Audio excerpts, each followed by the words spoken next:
Today we will be discussing how to live a long life. This video was inspired by the book Ikigai, the Japanese secret to a long and happy life, which is a highly recommended read. I managed to break down roughly the 7 most important points, which are physical exercise, mental exercise, eat a healthy diet, have a purpose in life, have strong social connections, avoid stress, and get adequate sleep. In terms of physical exercise, I'm not referring to strenuous exercise like working out, but rather low-intensity daily movement like going for walks about 20 minutes a day, gardening, etc. The Japanese in particular are well known for their strong work ethic. And this is perhaps why in the Japanese language there isn't really an equivalent to the English word retire. The idea of retirement simply doesn't exist in Japan. Now, mental exercise can take many forms. You can practice meditation, read books, you could go to college or do online courses. You can practice the Rubik's Cube, learn a new skill like jiu-jitsu, singing, etc. By the way, what you eat also has a great impact on the health of your brain, which is the next point. Eating a healthy diet. Drink tea, especially white tea, and eat until you're only about 80% full, or alternatively, you can fast once or twice a week. Eat lots of veggies, 11 ounces a day, or a third of your calories. Fruits and veggies, about 5 servings of fruits and veggies a day. Rice every day, tofu, sweet potatoes, and fish 3 times a week. Eat fewer calories, consume less sugar.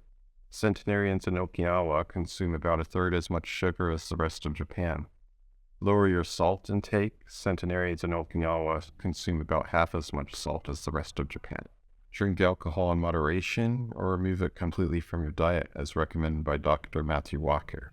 Replace junk food with fruits, consume little meat and processed foods, skip dessert or at least eat small portions, and have a purpose in life.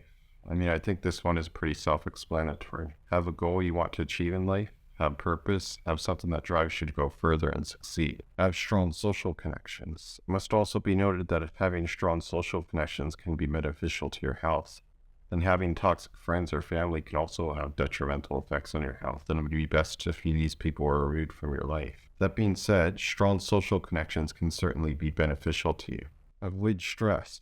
Practice this requires a positive attitude, including emotional awareness and the practice of stoicism. Now, this may be more difficult for some people, as we know the personality trait of neuroticism has a strong genetic component to it, and is linked to having larger brain regions, such as the cortices, which are responsible for negative neurotic emotions one may experience, as noted in the book Think Like a Psychologist, page 25. However, there are also other steps you can take to reduce stress in your life. As mentioned before, you can distance yourself from toxic people, or if you live by a noisy road or highway, then you can perhaps move somewhere more peaceful. And last but not least, be sure to get adequate sleep. Around 7 to 9 hours a day according to the book Ikigai, or around 8 hours a day according to sleep expert Dr. Matthew Walker. This last step is not to be overlooked or to be taken lightly, as sleep deprivation can severely impact your health, and I mentioned some of the side effects in a previous video. Reading the book Ikigai really has changed my life, and I made an effort to implement these healthy practices into my life. I really hope you'll do the same too, because I want you to live a long and healthy life. Now, if you like that video, feel free to hit the like button and subscribe, or if you didn't like it, then hit the dislike.